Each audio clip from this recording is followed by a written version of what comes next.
Assalamualaikum warahmatullahi wabarakatuh. Kami dari kelompok 1, di mana saya Aisyah Ramadhani dan saudara Fadlullah. Di sini kami akan memaparkan mengenai teori belajar behaviorisme dalam video pembelajaran ini.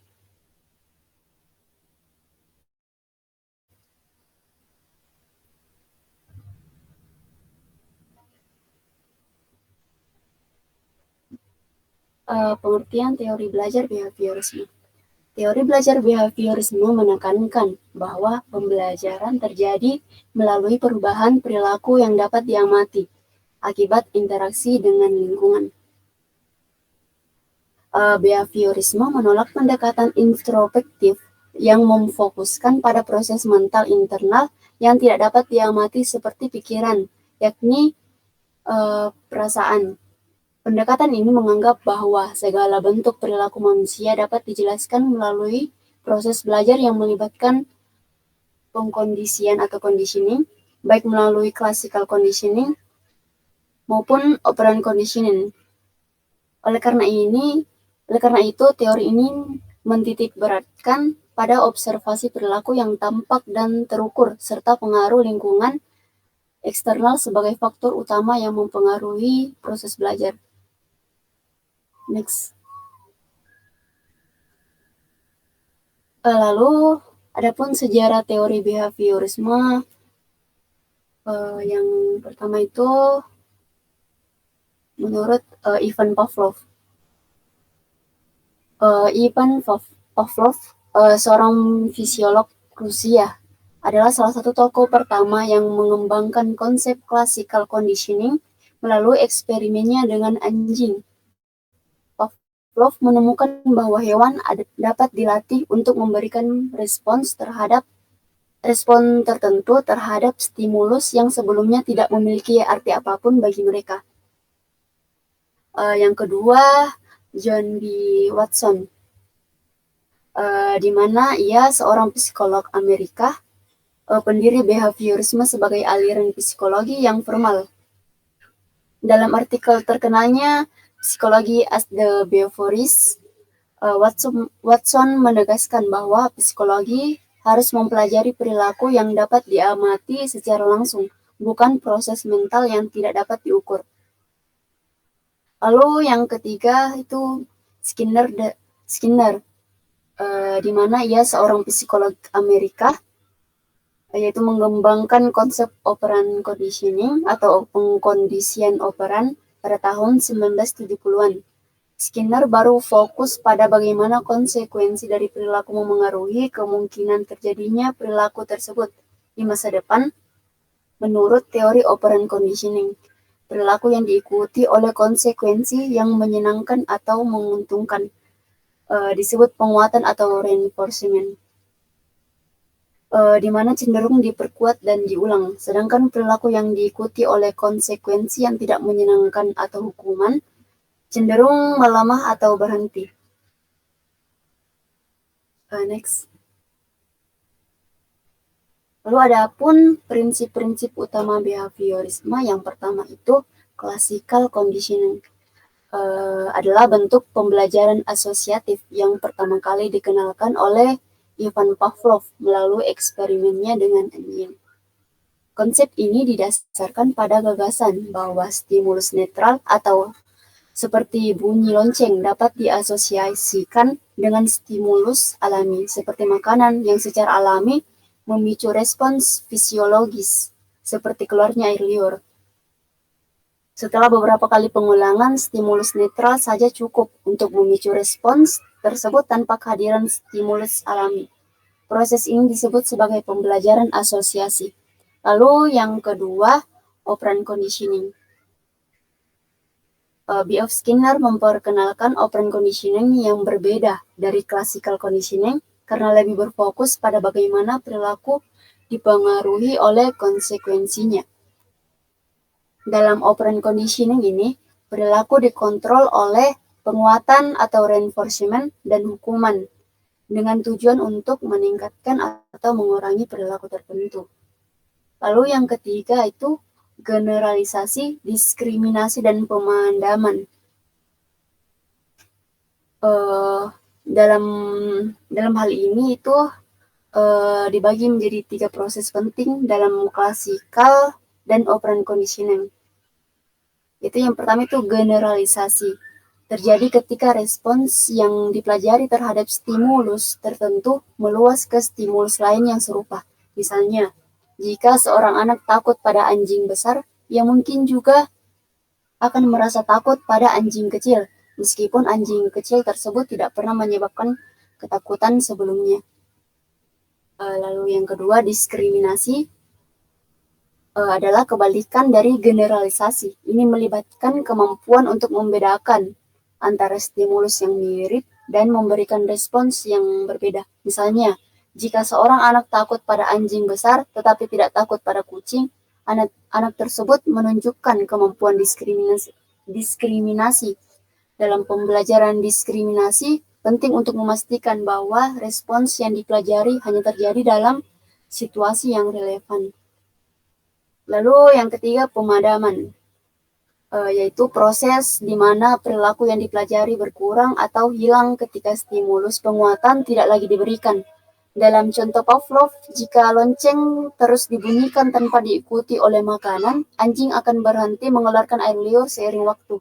Dalam operant conditioning, pemadaman terjadi ketika perilaku tidak lagi menghasilkan konsekuensi yang diharapkan, atau baik penguatan maupun hukuman, sehingga perilaku tersebut berkurang. Misalnya jika seorang anak tidak lagi menerima hadiah setelah menyelesaikan tugas, ia mungkin akan berhenti melakukannya. Mungkin itu pemaparan dari saya. Mungkin akan dilanjutkan oleh Saudara Fatnullah. Terima kasih. Selanjutnya saya akan membahas aplikasi teori behaviorisme dalam pendidikan. Pertama, penggunaan reward dan punishment untuk mengubah perilaku siswa di kelas. Reward ini merupakan strategi untuk memperkuat perilaku positif yang diinginkan dengan memberikan hadiah atau penghargaan kepada siswa. Seperti contohnya saat hadir diberikan sebuah pujian, poin atau kegiatan yang menyenangkan. Studi menunjukkan bahwa pemberian reward secara konsisten dapat meningkatkan motivasi dan partisipasi siswa dalam pembelajaran. Sebagai contoh, penelitian oleh Santok menemukan bahwa penggunaan reward efektif dalam memperkuat perilaku yang diinginkan di kelas seperti perhatian, kerjasama, dan partisipasi aktif. Namun, reward ini perlu digunakan dengan hati-hati untuk menghindari ketergantungan siswa pada hadiah eksternal sehingga mengabaikan motivasi intrinsik. Punishment dalam pembelajaran. Punishment digunakan untuk mengurangi atau menghentikan perilaku yang tidak diinginkan. Hukuman bisa berupa teguran, pengurangan poin, atau kehilangan hak istimewa. Penelitian oleh Gardner pada 2019 menunjukkan bahwa hukuman dapat efektif dalam jangka pendek untuk mengubah perilaku, tapi memiliki keterbatasan dalam jangka panjang karena dapat memicu kecemasan atau penolakan terhadap proses belajar. Yang kedua, penerapan teknik pembelajaran berbasis drilling atau rote learning dalam pembelajaran.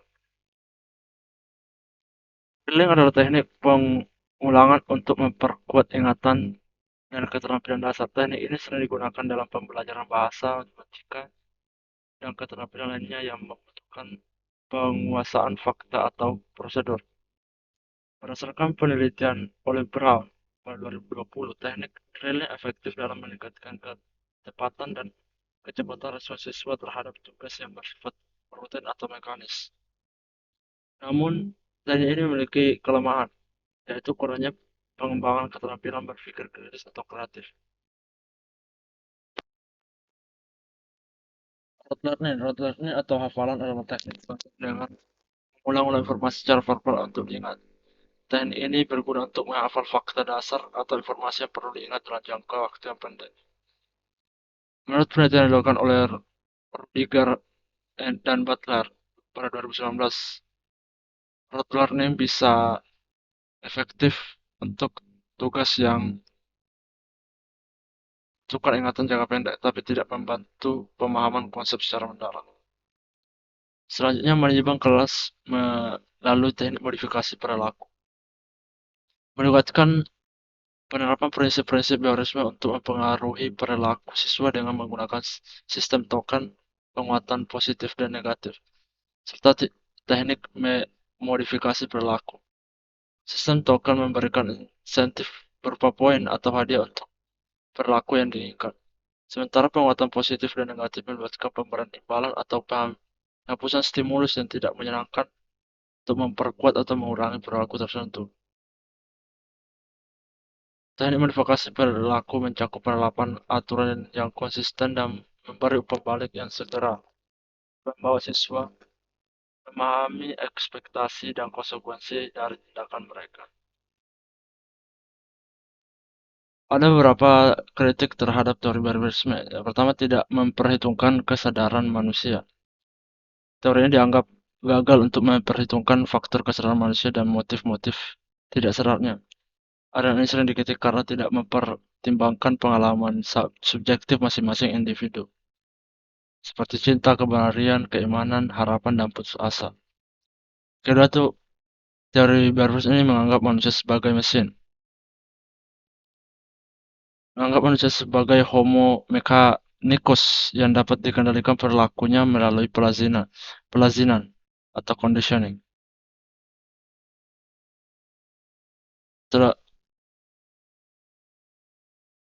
Yang ketiga,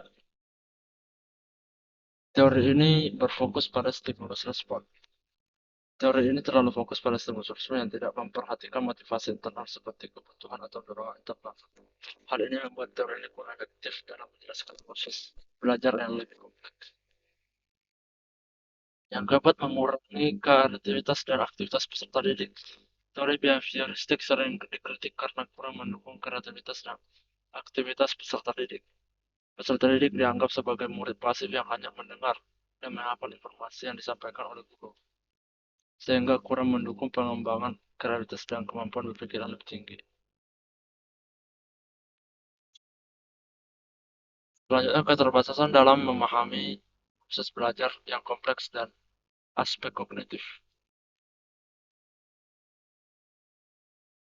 Pertama, kompleksitas proses belajar. Teori belajar kognitif memandang bahwa belajar tidak hanya melibatkan hukuman stimulus tersebut, tetapi juga melibatkan persepsi dan pemahaman. Proses ini masih sangat kompleks dan tidak dapat dipahami sepenuhnya dengan cara yang sederhana. Proses belajar kognitif ini melibatkan interaksi yang berkesinambungan dengan lingkungan, yang tidak dapat dipisahkan dan memerlukan analisis yang mendalam. Selanjutnya, keterbatasan dalam implementasi metode pembelajaran kognitif meskipun memiliki kelebihan seperti memaksimalkan ingatan dan pengembangan pengetahuan, juga memiliki kelemahan. Jika hanya menggunakan metode kognitif, maka peserta didik mungkin tidak akan mengerti sepenuhnya materi yang diperlukan karena metode ini lebih fokus pada pengembangan pengetahuan daripada pemahaman yang dalam. Ketiga, perbedaan dalam perkembangan kognitif. Perkembangan kognitif anak usia dasar tidak dapat disamakan dengan kemampuan kognitif anak remaja dan orang dewasa.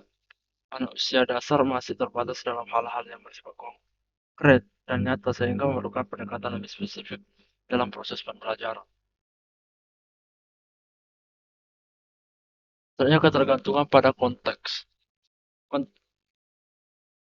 Teori belajar kognitif harus disesuaikan dengan kompleksitas proses dan sistem pembelajaran. Hal ini memerlukan perhatian yang mendalam terhadap karakteristik masing-masing teori dan peserta didiknya. Oleh karena itu, interaksi dalam bentuk diskusi tidak dapat dihindarkan dalam proses pembelajaran. Pengaruh motivasi dan pemberian tugas. Motivasi belajar dan pola pemberian tugas juga mempengaruhi proses belajar.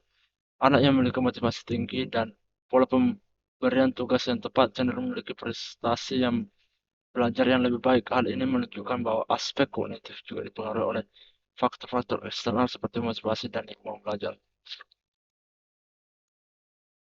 Kritik-kritik dalam keterbatasan memahami proses belajar yang kompleks dan aspek kognitif.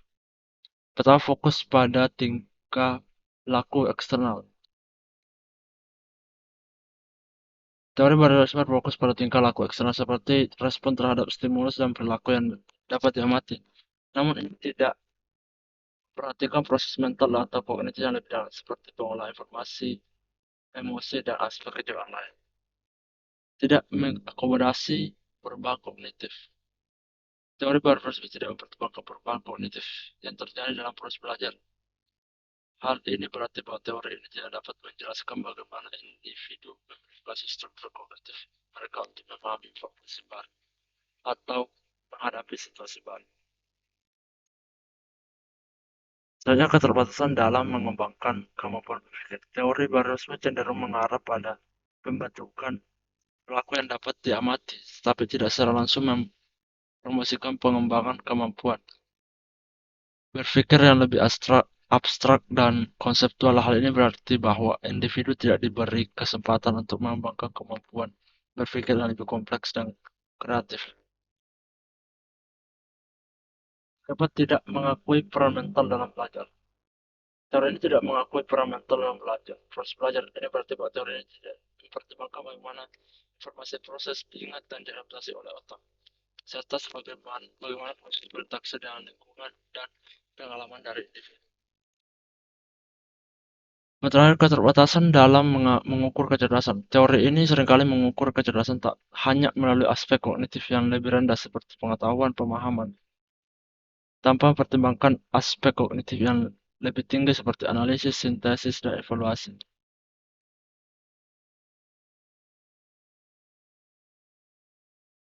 Ia fokus pada faktor internal motivasi dan memotivasi intrinsik dalam pembelajaran. Tak minat belajar.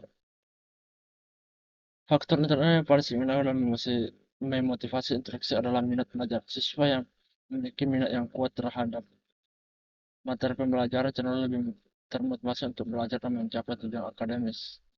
Kurangnya minat dapat menyebabkan siswa kehilangan motivasi dan tidak aktif dalam proses pembelajaran. Kedua, sikap dan keterampilan. Sikap dan keterampilan siswa juga memainkan peran penting dalam motivasi intrinsik. Sikap yang positif seperti konsentrasi dan ketekunan dapat meningkatkan motivasi belajar. Selain kurangnya keterampilan dalam mengatur waktu dan mengatasi masalah dapat menyebabkan siswa merasa terbebani dan kehilangan motivasi. Yang ketiga, emosi dan kecerdasan. Emosi dan kecerdasan juga merupakan faktor internal yang mempengaruhi motivasi belajar. Siswa yang memiliki tingkat kecerdasan yang dan emosi yang stabil cenderung lebih termotivasi untuk belajar. Di sisi lain, kurangnya kecerdasan yang mendukung atau tingkat stres yang tinggi dapat menyebabkan siswa kehilangan fokus dan motivasi. Terakhir, bakat dan intelijensi. Bakat dan intelijensi juga memainkan peran dalam motivasi intrinsik. Siswa yang memiliki bakat dan intelijensi yang tinggi cenderung lebih termotivasi untuk belajar dan mencapai tujuan akademis. Kurangnya bakat dan intelijensi yang dapat menyebabkan siswa kehilangan motivasi dan tidak aktif dalam proses pembelajaran.